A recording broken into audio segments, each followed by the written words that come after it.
A massive oil refinery leak. Um, a massive oil refinery leaks toxic chemicals into the middle of Philadelphia. Last May, an air monitor on the border of the East Coast's largest oil refinery recorded a level of benzene, a cancer-causing gas, more than 21 times the federal limit. In June, an explosive early morning fire rocked the Philadelphia Energy Solutions refinery, terrifying nearby residents weeks after the disaster, as PES filed for bankruptcy and wound down operations. Another air monitor in the network that facility quietly registered the same sky-high reading for benzene. Long-term exposure to the sweet-smelling chemical has been linked to leukemia, lymphoma, and a host of blood and immune system disorders. That monitor on the edge of this 1,300-acre complex of steel and pipe is across an expressway from schools, parks, a strip mall, and hundreds of homes. Charles Reeves lives less than a mile and a half north of both air monitors in the largely African-American neighborhood of Gray's Ferry. A community organizer in this area of low-slung row houses, Reeves keeps tabs on the news in the neighborhood.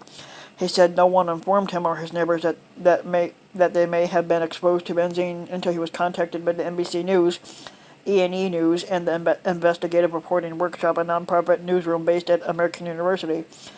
Poor people don't get this type of information, said Reeves, a 61-year-old grandfather and prostate cancer survivor. Whichever way that blows, we're going to be affected. The refinery disaster in June unleashed over 5,200 pounds of deadly hydrofluoric acid at a 4 a.m. leak inside a unit that produced high-octane gasoline caused a series of explosions that sent a ball of fire into that night sky. One blast hurled a slab of metal bigger than a school bus across the river. Quick action by workers meant no one was killed or seriously injured. The refinery ceased production in August. The catastrophic blaze provided a stark illustration of the hazards the refinery has long posed for Philadelphians. But even in its wake, officials gave no formal notice to residents that the same facility had registered among the highest benzene levels of any refinery in the country, according to data submitted to the U.S. Environmental Protection Agency. Philadelphia Energy Solutions, or PES, is just one of a dozen refineries of the more than 130 refineries operating among the country that have consistently exceeded the EPA's action level of 9 milligrams per cubic meter of air. According to data compiled and analyzed by the Environmental Integrity Project, a watchdog group that advocated for the fence line monitoring programs now required at all refineries, high benzene readings registered by the network of monitors around a refinery don't necessarily translate to dangerous levels in the community, according to the city and EPA, but former EPA officials who examined the hard-to-access data compared ongoing high benzene concentrations around the Philadelphia refinery and near other top benzene emitters to levels more often seen in China and India.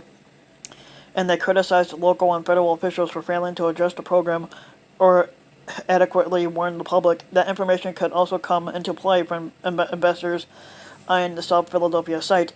Its creditors are looking to unload the refinery at a closely watched bankruptcy auction on Friday as both residents and former workers watch from the sidelines. The pollution threat from the bankrupt refinery didn't begin last spring or end in July of 2019 for Reeves and his neighbors.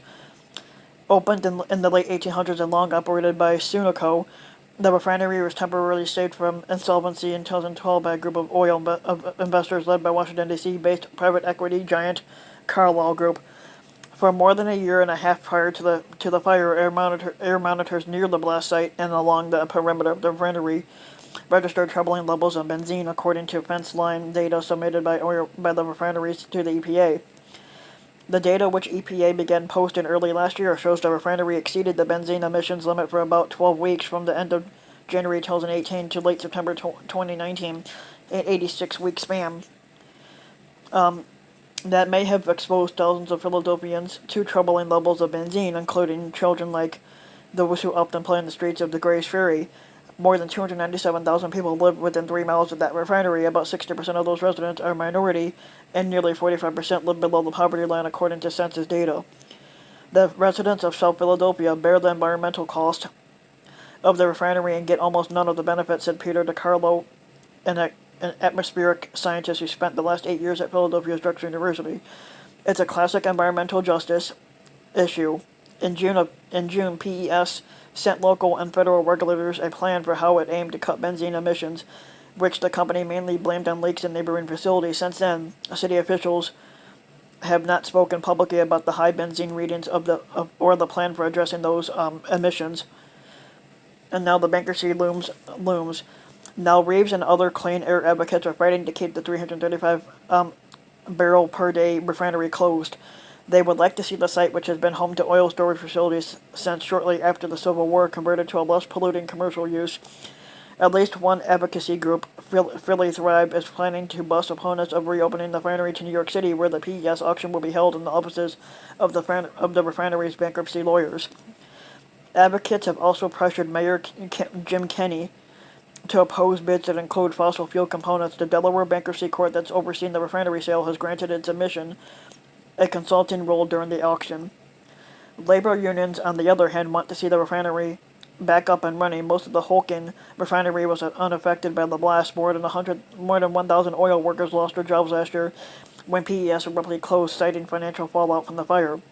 They argued the refinery benefited the Philadelphia region. There's an idea out there that we aren't good neighbors, but that's false," said Ryan O'Callahan, a laid-off worker and former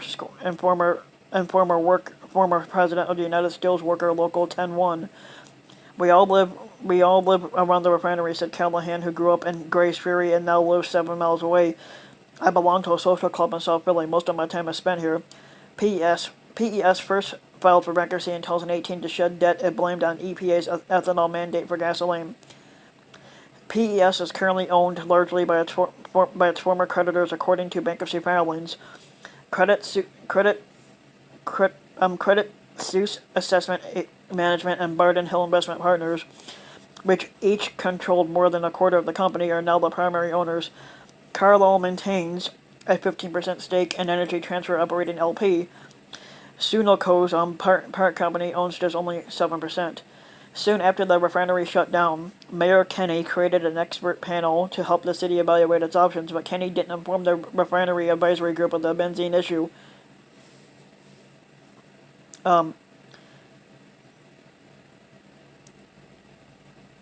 Said Mark Allen, who's the chairman of the advisory group's Environment and Science Committee. Potential buyers of the PES refinery or investors in the land should know about the benzene problems and potential legal liability for the emissions, Hughes said. "If it becomes clear that there is a very strong lawsuit here, then it's going to affect your bidding," said Hughes, who was also the faculty director of the University of Pennsylvania's Kleinman Center for Energy Policy.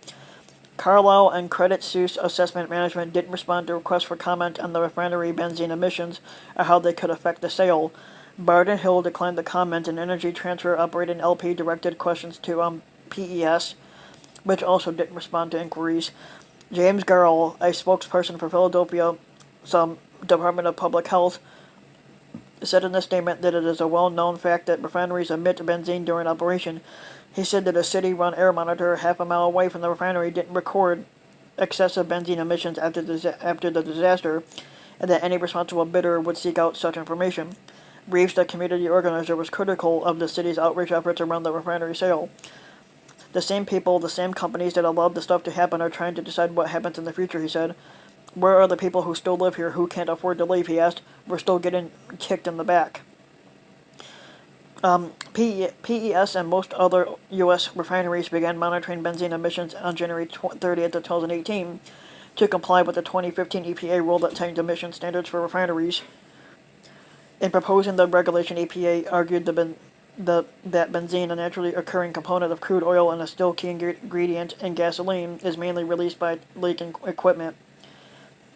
"It's a good indicator of other air toxics emitted from fugitive sources," the agency said. When the rule took effect, PES was planning to go public and warned potential investors that the fence line monitoring requirement may lead to corrective action measures, including the installation of additional pollution controls, even if the refinery is otherwise in compliance with its air emissions permits.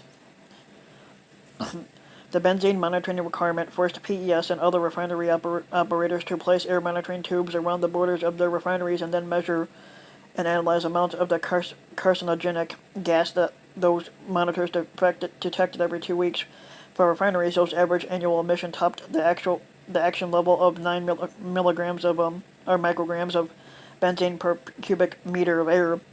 The regulation required operators to determine the cause of the refinery's excess emissions and create a plan to reduce them. We project that no refinery should exceed the fence line benzene concentration action level if in full compliance with the stricter emissions standards, the rule said.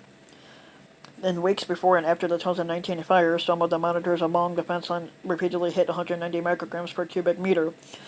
The emissions levels, however, could have been even higher since PES noted that the reading exceeds instrument calibration range. Oh my God, said Bob Sonawayne, a toxicologist who worked in EPA's Office of Research and Development for more than 3 decades. The numbers that you're saying are very, very high, like some things happening in China, India, and many other places. In a corrective action plan required by the refinery rule, PES blamed many of its high benzene readings on a different company's petroleum terminal across the Schuylkill River, as well as its own benzene tanks and benzene unloading operations that it argued are non-refinery operations and therefore not sources to be controlled. The refinery operator also promised to conduct additional sampling and inspections and work with the neighboring facility. Gerald, the health department spokesperson, said the city didn't receive the PES document until 3 days after the June 21st refinery disaster, but even then, city officials did not tell the public. At a press conference on June 25th about the refinery fire, Mayor Kenney told reporters there are no findings that would suggest a threat to public health. Eric Schaefer, an executive director of the Environmental Integrity Project and former head of EPA's Enforcement Office, cast doubt on the refinery's attempt to explain its high benzene readings. The monitoring they report is supposed to screen out background levels, including what comes from unupwind sources, he said. The plan also doesn't appear to be working. As of September 25, 2019, the last bi-weekly period of EPA has posted online in more than 2 months after PES stopped producing fuel. The refinery's average annual emission level was 49 micrograms per cubic meter. That's higher than any other refinery that reported data to EPA, and over 5 times the benzene action level. Yet Sana Wayne, the toxicologist, said that even the federal action level is not protective of public health. A hazard summary he worked on while EPA warned that anyone exposed to air within more than 0.45 micrograms per cubic meter of benzene over their lifetime would have a greater than 1 in 1 million chance of developing cancer as a direct result of continuously breathing air containing this chemical. That risk increases to more than 10 in 1 million at the level set by the Federal Refinery Program. In Grace Ferry, that means residents over a lifetime of exposure may have been breathing air of a quality that the EPA estimates could be linked to an incidence of cancer of more than 100 adults out of a population of 1 million. Children in the neighborhood could be at even greater risk of developing this certain cancer. Some were estimated, citing research published after 2003 when EPA last reviewed the health dangers posed by benzene. For example, a 2015 analyst in the American Journal of Epidemiology, found children might be affected at lower benzene levels than adults. Public health advocates are critical of Philadelphia and EPA for staying mostly silent about the benzene levels in South Philadelphia and around the country. That makes no sense, said Schaefer with the Environmental Integrity Project. It's bad government and bad corporation management. Schaefer criticized Mayor Kenney for failing to tell residents about the benzene problem and for not talking about the company's response as the powerful investors who own the refinery tried to sell it off. Schaefer also was critical of this former agency, while city officials may have incentives to keep quiet because of the impending sale.